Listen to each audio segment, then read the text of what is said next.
first one was Swing Shift. So we did that, and we met there, we fell in love, and then we got together, and we had a baby. Goldie Hawn spent her entire life making the world laugh, but her own story was never as light as her smile. Behind the fame, the awards, and the Hollywood glow were broken marriages, quiet loneliness, and a deep longing to feel truly understood. People assumed success filled every empty space, but Goldie admits it never did. Now, at 79, she has made a confession that surprises even her biggest fans: "He was the only one who truly satisfied me." And this wasn't about fame, money, or physical attraction. It was about emotional safety, real connection, and being seen as a woman, not a movie star. The biggest shock. The man who gave her that feeling wasn't the one most people expected.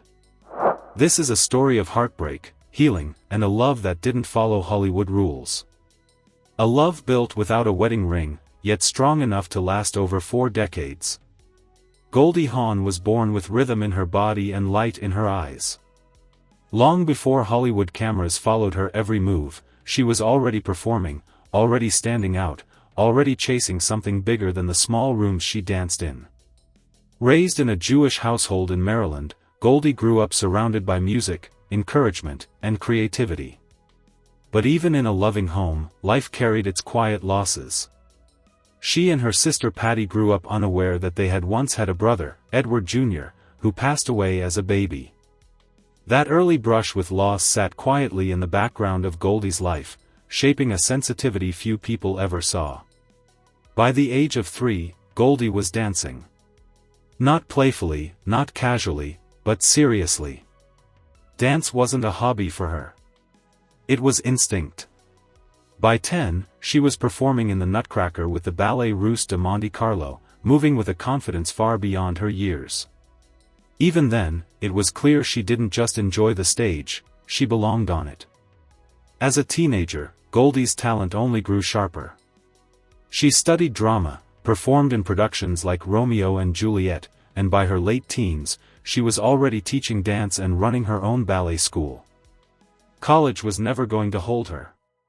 The world was bigger, louder, and waiting. She left school to chase her dream full-time, making her professional dancing debut at the New York World's Fair and later performing in go-go clubs across New York and New Jersey. Those clubs weren't glamorous, but they were alive.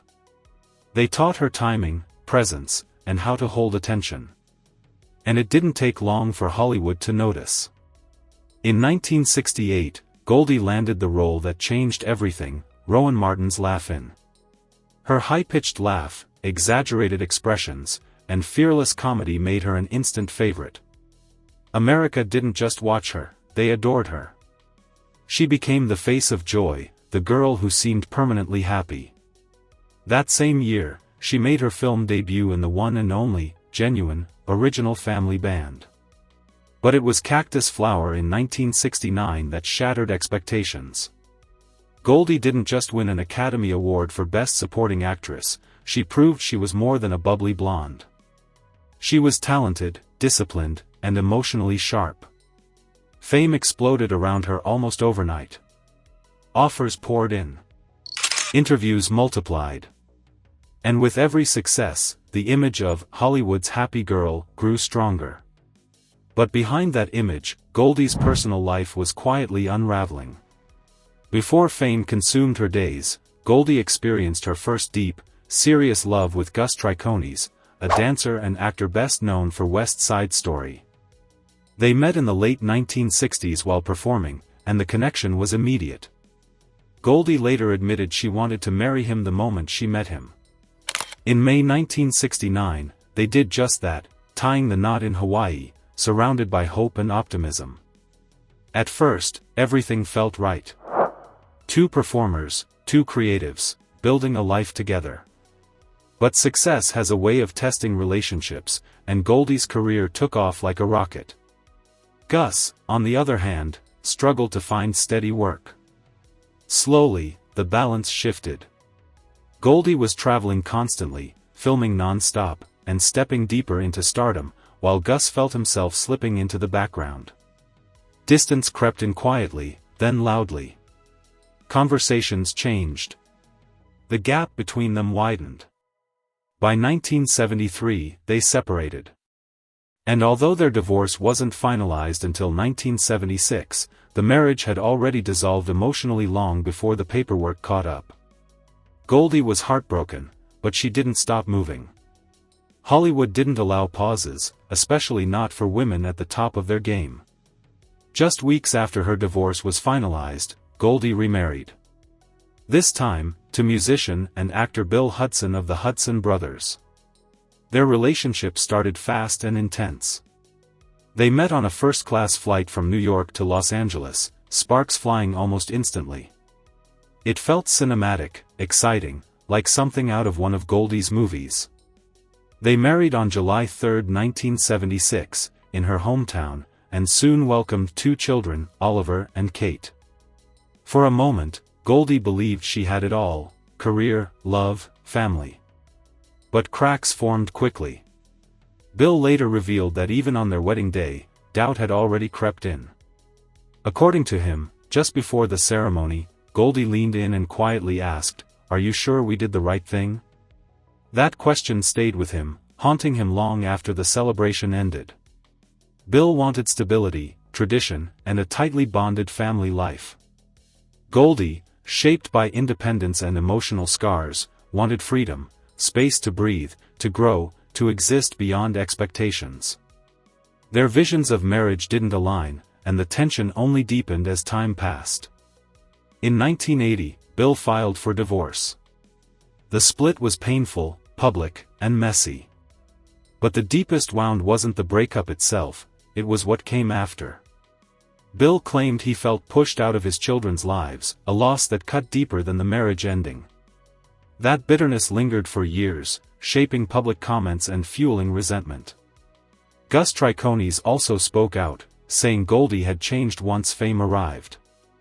He claimed she became distant, drawn into Hollywood circles, spending time with stars like Barbra Streisand and Jack Nicholson, living a life that felt unfamiliar to him. To the world, Goldie Hawn still looked like sunshine. But behind closed doors, she was carrying guilt, heartbreak, and the quiet fear that maybe she simply wasn't built for lasting love. 2 marriages. 2 painful endings. And children caught in the middle. Yet Goldie kept smiling. She kept working. Films like Butterflies Are Free, Shampoo, Foul Play, and Private Benjamin cemented her as one of the most powerful women in Hollywood. Another Oscar nomination followed. The success never slowed. But something was missing. Goldie had fame. She had money. She had admiration. What she didn't have, yet, was peace. She didn't have a partner who truly understood her need for independence and family. Someone who didn't try to own her, fix her, or cage her. Someone who saw the woman beneath the laugh. She didn't know it yet, but that person had already crossed her path once, years ago. And fate was quietly preparing to bring him back. Long before love entered the picture, Goldie Hawn and Kurt Russell were nothing more than a brief moment in each other's memories. They first met in 1966 while filming the one and only, genuine, original Family Band. Goldie was 21, already vibrant and confident. Kurt was just 16, young, focused, and still finding his place. Nothing romantic happened. No sparks, no drama, just 2 actors crossing paths. Goldie later laughed about it, saying she thought he was adorable. That was it. Life moved on. 17 years passed. By the early 1980s, Goldie had lived several lives in one. She was a global star, an Oscar winner, a mother of 2, and a woman carrying emotional scars from 2 failed marriages.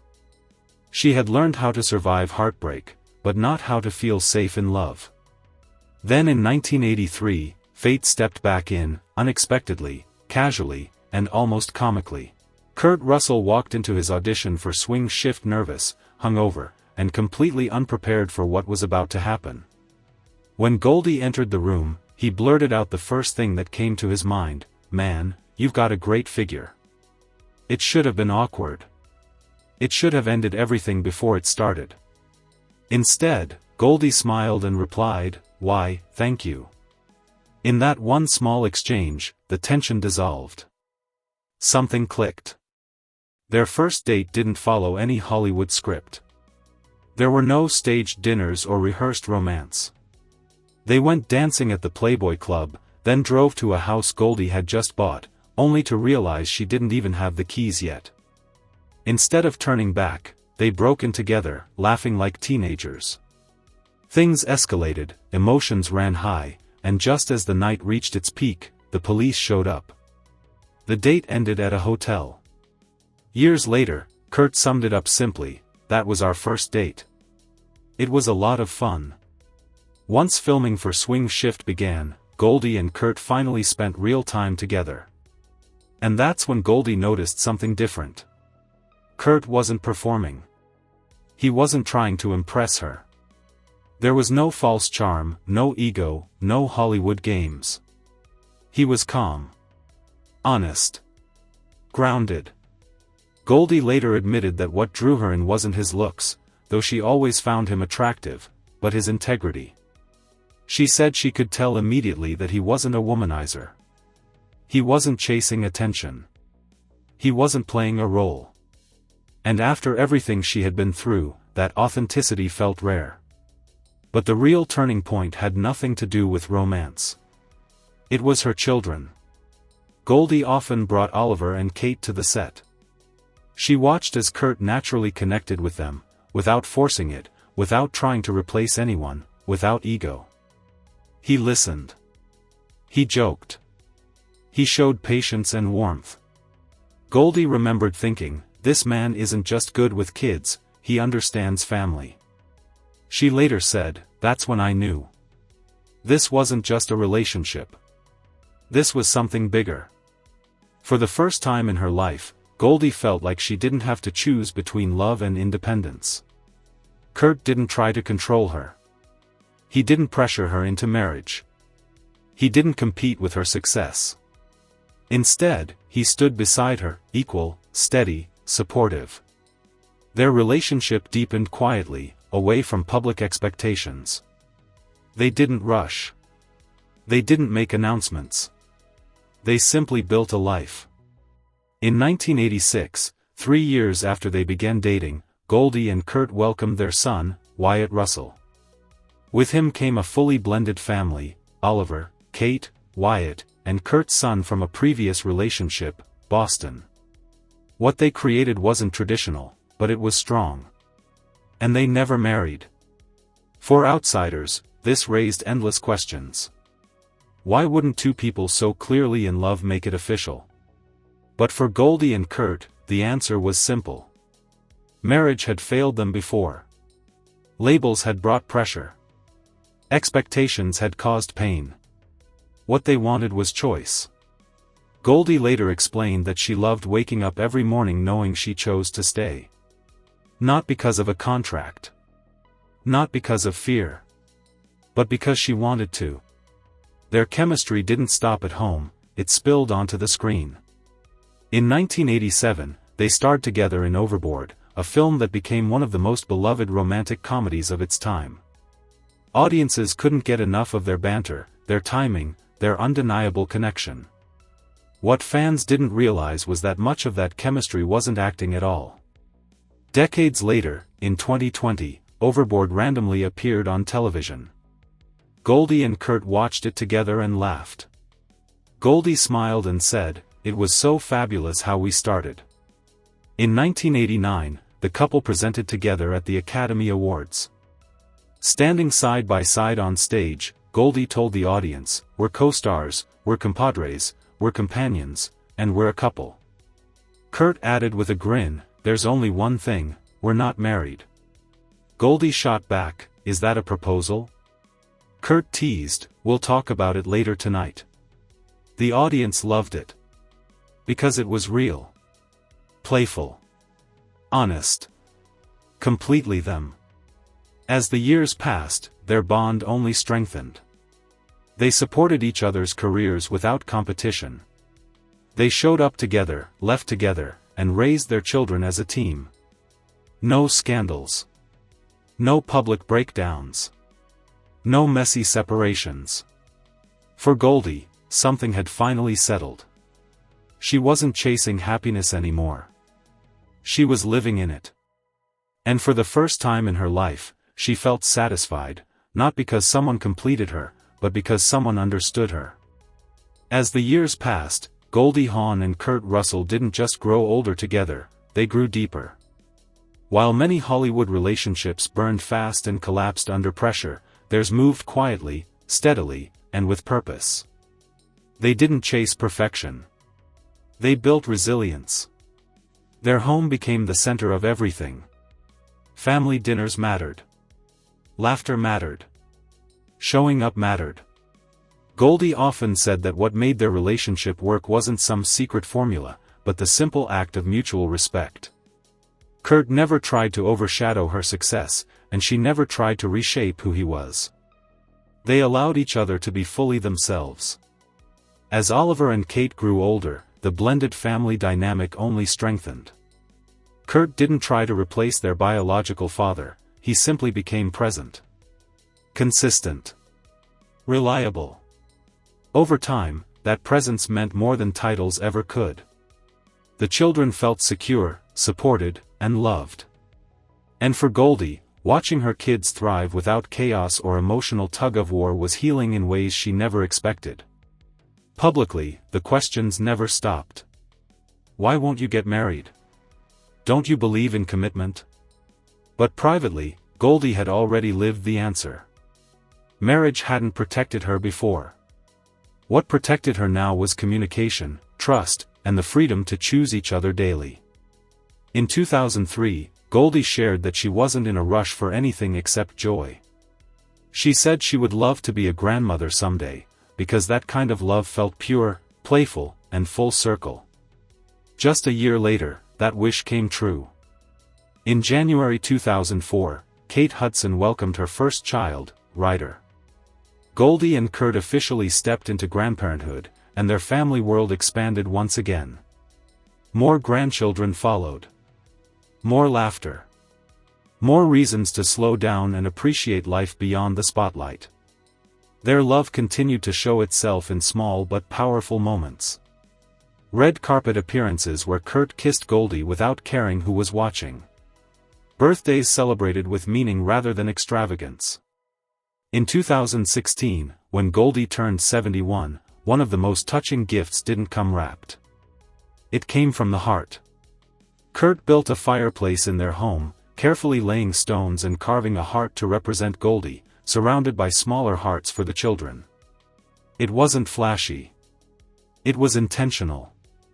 And it spoke volumes. In 2017, they stood together on the Hollywood Walk of Fame as both received stars on the same day. It was more than a career milestone, it was a life milestone. During his speech, Kurt looked directly at Goldie and said, "To you, I owe my wonderful life. Simply put, Goldie, I cherish you." Goldie was visibly emotional. Later, she admitted she hadn't expected his words, calling the moment a complete love fest. For Goldie, that day symbolized everything she had been searching for years earlier: recognition, partnership, and emotional safety. But life didn't stop testing them. In December 2023, while enjoying a peaceful moment in Aspen, reality struck hard. Goldie later revealed that their Los Angeles home had been broken into, not once, but twice. The first burglary happened while they were out at dinner. When she returned and saw her closet destroyed and her safe smashed open, she broke down. The second attempt came months later, while she was home alone. She heard a loud noise upstairs and didn't realize until the next morning that someone had tried to break in again. The fear was overwhelming. For the first time in years, Goldie admitted she didn't feel safe in her own home. She and Kurt made difficult decisions, hiring personal security and eventually leaving Malibu for Palm Desert